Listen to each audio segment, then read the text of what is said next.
Okay guys, quick little video. It's my wife's 2002 Nissan Sentra GXE.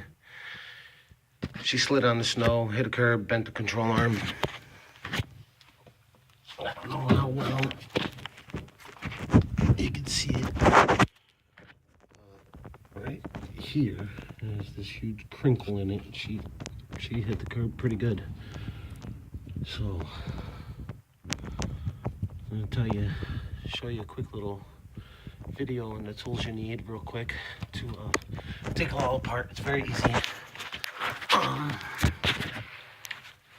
You'll have the 3 screws right here. 1, 2, 3. That's in the back side of the control arm. There's this piece connected to it.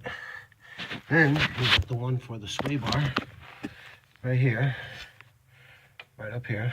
It's underneath on the bottom down here. Okay.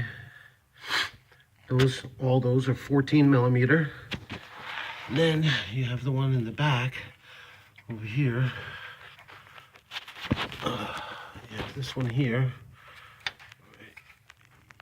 There we go. It goes across the back. It's 22 millimeter. All right. 22 millimeter, 7/8. Pretty much same thing, whatever. I'm using a 22.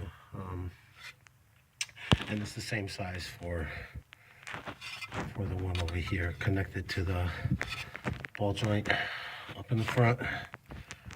Okay, it's right over here. That nut right here on top.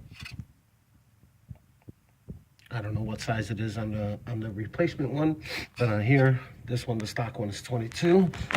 And that's all you need. That's all the tools you need. That's it. This is the new one right here. And that's it. Show you when I'm done putting it back on.